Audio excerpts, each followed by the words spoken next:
네, 일본 열도의 난카이 대지진 발생에 대한 우려가 확산하는 가운데 우리나라에는 어떤 영향을 미칠지도 주목됩니다. 전문가와 짚어보겠습니다. 홍태경 연세대 지구시스템과학부 교수와 함께하겠습니다. 어서 오십시오. 네, 안녕하세요. 네, 자 대지진 발생 우려에 지금 일본 열도가 말 그대로 비상인 상황인데 난카이 대지진이라는 단어가 등장을 했어요. 자, 난카이라는 게 일단 뭔지부터 알아야 될 것 같습니다. 네, 동경을 기준으로 해서 일본 남쪽 지역 해안가에는 필리핀판과 일본 열도가 충돌을 하고 있는데요. 네. 이 충돌대를 난카이 해구라고 일컫고 있습니다. 이 동경을 기준으로 북쪽으로는 또 태평양판이 일본 열도와 충돌하는 곳인데 네. 이곳은 일본 해구라고 하는데요. 지난 2011년도 동일본 대지진이 발생한 곳이기도 합니다. 이번 그 7.1 미야자키 지진은 이 난카이 해구 쪽에서도 이 남단 끝쪽에서 발생한 지진에 해당됩니다. 네, 자 지금 저희가 그래픽으로 보여드리고 있는데 말씀하신 7.1의 규모로 발생한 미야자키현의 지진도 그러면은 난카 해곡에 포함이 돼 있는 거고요. 그 이후에도 뭐 5, 6 정도의 지진이 계속 발생을 했었는데 이것도 관계가 있나요? 그렇습니다. 난카이 해구는 말씀드린 대로 필리핀판과 일본 열도가 충돌하는 곳인데요. 일본 열도를 따라서 남쪽으로 남서쪽으로 길게 뻗어 내려가고 필리핀 방향으로 향하고 있습니다. 그런데 이 난카이 해구 지역에서는 이렇게 큰 규모의 지진들이 굉장히 주기적으로 발생을 해오고 있는데 네. 이번 난카이 해구의 최남단 쪽인 난카이 지역, 난카이 해구 지역도 동경 지역에는 토카이 지역, 그 아래쪽엔 토난카이, 그 남쪽은 난카이 지역이라고 또 세분할 수 있는데 네. 난카이 해곡 중에서도 난카이 지역에서 발생한 지진에 해당됩니다. 그래서 거기서 발생한 지진이 난카이 해구 전체를 가를 수 있는 대형 지진을 촉발할 수 있는 지진이다라는 우려인 거죠. 이 난카이 해곡에서 100년에서 150년가량 주기로 계속해서 대지진이 해왔다라고 하는데 그렇다면 시기상으로는 곧 뭐 발생할 가능성이 높다 이렇게 봐야 될까요? 네, 가장 최근에는 1944년, 1946년께에 이 난카이 해구 지역에서 지진이 발생을 했습니다. 네. 이 난카이 해구 지역은 굉장히 독특하게도 말씀드린 그 세 개의 구역이 이 번갈아 가면서 지진들이 발생을 하고 있는데요. 이 지진들 각각이 발생할 때는 규모 7점대 후반이나 8점대 초반에 이르는 큰 지진입니다. 네. 그런데 한 지진이 발생하게 되고 옆 지역까지 같이 부서뜨리게 될 때는 이 규모가 굉장히 커지게 되거든요. 그래서 1707년에 발생한 지진 같은 경우에는 이 토카이 지역과 토난카이 지역, 그다음에 난카이 지역 일부를 포함하는 거대한 지진들이 발생을 했고 네. 당시에 발생한 지진 규모는 8.6 정도에 이르는 큰 지진으로 평가되고 있습니다. 그래서 이번에 난카이 해곡 지역에서 지진이 발생을 하면 이 난카이 해곡 지역 전체를 가를 수 있는 초대형 지진이 될 가능성도 있다라는 우려가 있는 거고요. 그럴 경우에는 규모 9.0에 이르는 큰 지진이 될 수 있다라고 하는 겁니다. 그 말씀하신 난카이, 도난카이, 도카이 이 세 곳이 한꺼번에 지진이 발생한 적은 그럼 이전에는 없었던 건가요? 네, 지금 이제 표에 나오고 있는 대로요. 가장 최근에는 1944년, 46년에 이 토카이 지역과 토난카이 지역이 이 연쇄적으로 발생을 했습니다. 44년도에 먼저 발생하고 네. 그 여파로 46년에 연결되면서 발생을 했고요. 1854년도에는 이 안세이 지진이 도카이하고 난카이 지역에 각각 발생합니다. 각각 8.4 지진이었고요. 네. 이것은 시기적으로는 1854년이지만 약간 떨어져 있는 기간입니다. 앞선 지진이 먼저 발생하고 뒤에 발생하고 했는데요. 네. 그런데 이렇게 연결해서 발생하게 되면 이게 1707년이 바로 그런 경우인데 이 난카이 거의 전역을 쪼개는 일이 벌어졌는데 네. 당시 규모가 8.6이었습니다. 근데 이때도 난카이 전역이라기보다는 일부 지역에 해당되고요. 만약에 난카이 지역이 전체가 부서지게 된다면 규모 9.0도 이룰 수 있다라는 게 일본 정부의 설명입니다. 그게 지금 이번에 만약에 지진이 그 지역에서 온다면은 이 난카이 지역 전체에 올 수 있다라는 게 지금 일본 기상청의 얘기인 거죠? 그렇습니다. 지금 100년, 150년 주기로 발생한다고 하는 지진이 네. 이미 발생 주기가 넘어섰거든요. 아하. 특히 이 토카이 지역이라고 하는 일본 동경 앞바다 지역이 네. 가장 위험한 지역으로 손꼽히고 있습니다. 이 지역에서는 언제 지진이 나도 이상할 것이 없다라고 생각이 되고 있는데 네. 그래서 이 지역을 중심으로 해서는 이 지진이 큰 지진이 발생할 확률이 향후 30년 내에 한 80%에 이른다라는 이제 보고도 있고 하거든요.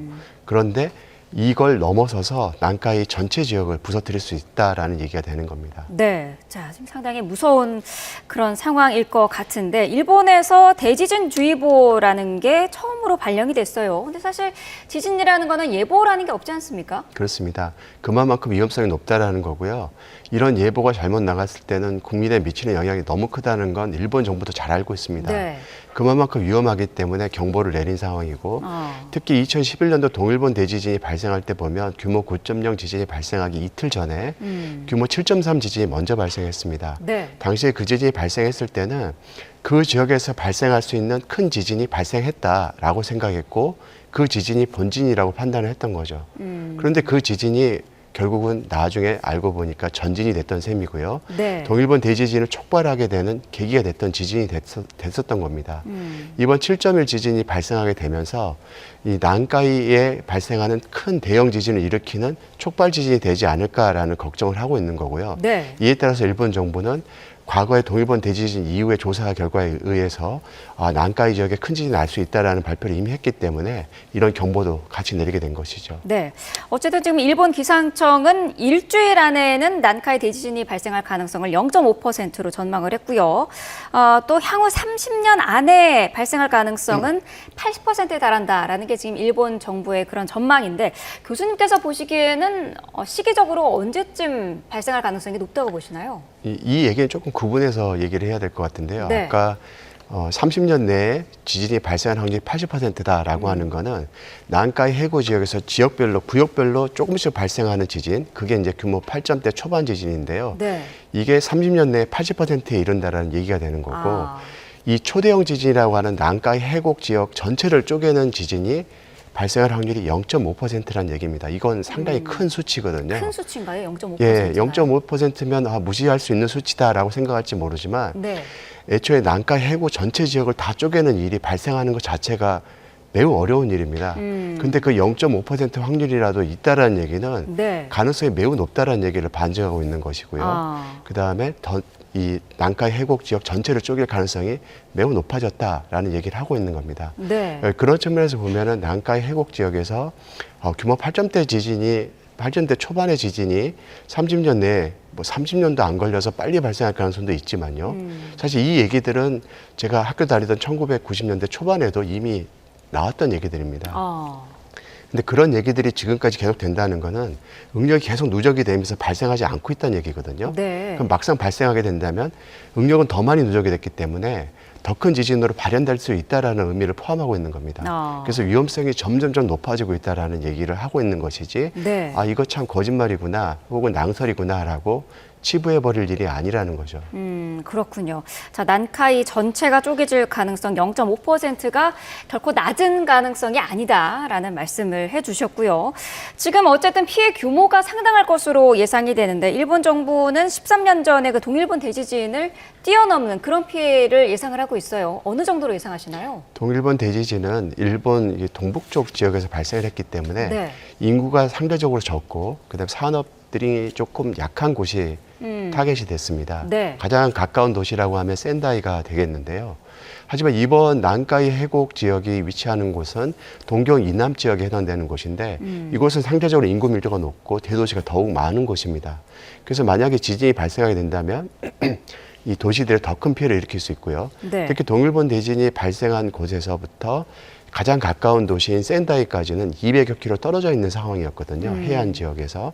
근데 이 난카이 해곡 지역은 일본 해안가로부터 보다 더 가까운 곳에 위치하고 있습니다.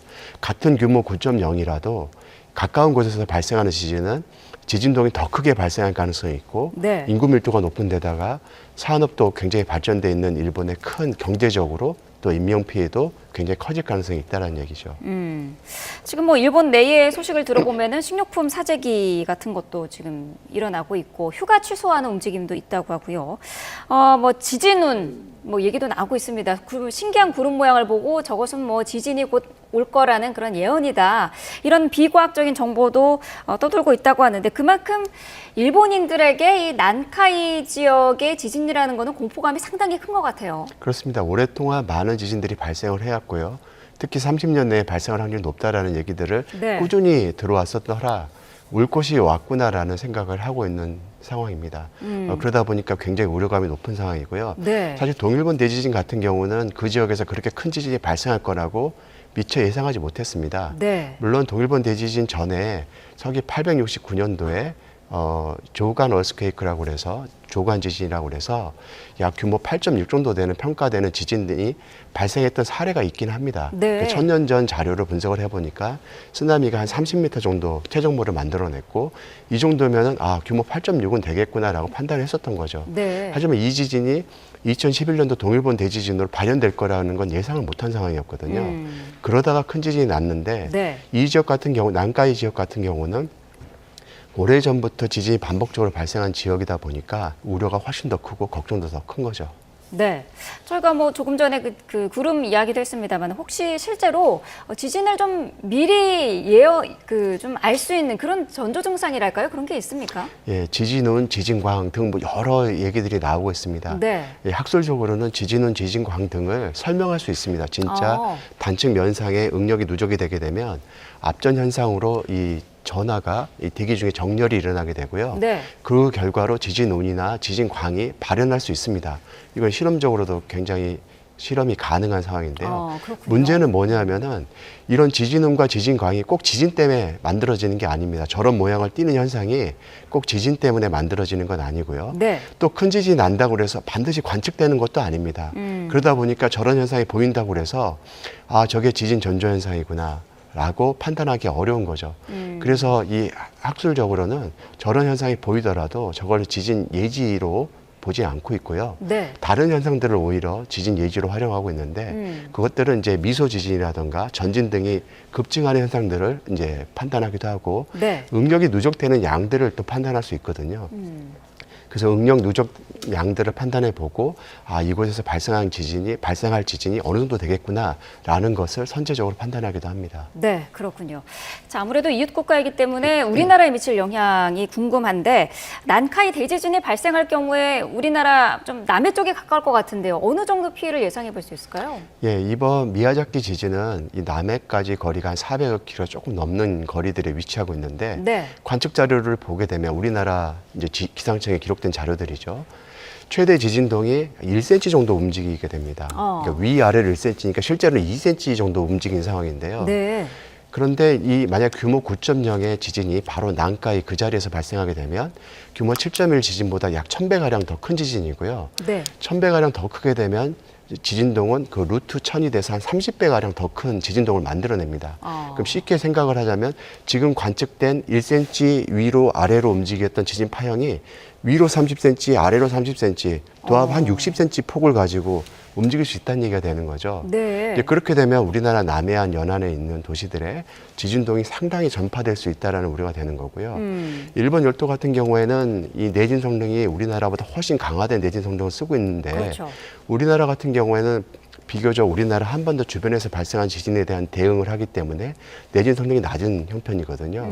그렇게 그 예상치 못한 지진동이 발생하게 될 때는 네. 지진 피해가 커질 가능성도 있다는 생각을 할 수 있습니다. 네, 저희가 앞서서 그래픽으로 보여드렸습니다만은 난카이 그 해역이 일본 반도 아래쪽에 있기 때문에 사실 여기서 지진이 나도 우리나라로 크게 넘어오지는 않을 것이다라는 예상을 할 수도 있을 것 같은데 진동 같은 경우에는 충분히 가능성이 높은 거네요. 그렇습니다. 이 지진 해일 같은 경우에는 일본 동쪽에서 발생하다 보니까 일본이 가로막고 있어서 방파제 역할을 해서 네. 오히려 이 지진 해일은 한반도에 도달할 가능성이 매우 낮습니다. 그렇지만 거리가 가깝기 때문에 큰 지진에 의해서 지진동이 한반도로 바로 전달이 되게 되고 네. 그 지진동에 의한 효과가 커지게 되는데요. 이 지진에 의한 지진동뿐만 아니라 동일본 대지진 후에 한반도가 많은 지진 측면에서 교란 현상을 겪게 되거든요. 네. 동일본 대지진이 발생하고 나서 한반도는 동일본 대지진으로부터 1200km 정도 떨어져 있었는데 한반도 동쪽이 한 5cm, 서쪽은 2cm 이동을 하면서 한반도가 동서 방향으로 한 3cm 늘어나게 됩니다. 네. 그걸 걸어 한반도의 지진 발생 빈도가 급증하는 일이 동일본 대지진 후부터 관측이 되거든요. 네. 그 여파로 이제 경주 지진, 그다음에 이제 포항 지진은 물집 효과도 있긴 하지만 이 동일본 대지진 효과도 있는데요. 네. 이런 일들이 이제 연쇄적으로 영향을 미치게 되면서 규모 4.9 이상의 지진들이 급증하는 일들이 관측이 되기 시작합니다. 그래서 이 난카이 해곡에서 규모 9.0 지진이 발생하게 된다면 동일본 대지진 때 겪었던 일보다 더 큰 일이 벌어질 수 있는데 한반도에서 발생 가능한 최대 지진은 한 규모 7.0 정도로 보고 있습니다. 네. 조선왕조실록 같은 걸 보게 되면은 규모 6점대 후반 정도의 지진들이 수도권을 포함해서 발생한 이력들이 확인이 되고 있는데요. 네. 이런 지진들은 언젠가 시간이 되면 발생하게 되는데 이런 난카이 해곡에서 가까운 곳에서 지진이 발생하게 되면 한반도 지각 응력이 교란이 되게 되고 그 지진이 시기를 앞당겨서 발생할 수 있다라는 생각을 하게 되는 거죠. 네. 그래서 지진 자체에 의해서 지진동도 클 뿐만 아니라 한반도 지진 환경에 큰 교란을 일으켜서 발생해야 할 지진이 시기를 앞당겨서 발생할 가능성도 있다라고 판단할 수 있습니다. 네. 앞서서 교수님께서 이 난카이 대지진이 발생을 해서 우리 남해안까지 이제 영향을 미치면은 30cm 진동, 그러니까 위아래로 30cm니까 총 60cm 진동이 가능하다고 말씀을 하셨는데 조금 극단적으로 질문을 드리자면은 60cm로 이렇게 이동을 하면은요, 우리나라는 건물이 내진 설계가 제대로 안 돼 있기 때문에 건물은 다 무너진다 이렇게 봐야 될까요? 어떤 피해를 구체적으로 예상할 수 있을까요? 글쎄요, 그건 제가 판단하기 좀 어려운 부분일 것 같고요. 공학적인 부분이 들어가 있기 때문에. 하지만 우리나라 지진동을 이제 보면 내진 성능은 원자력 발전소 예를 들어보면 아주 쉬울 것 같은데요. 네. 우리나라 원자력 발전소는 0.3G라고 하는 그 지진동을 견디게 돼 있습니다. G는 네. 중력 가속도를 말하는데요.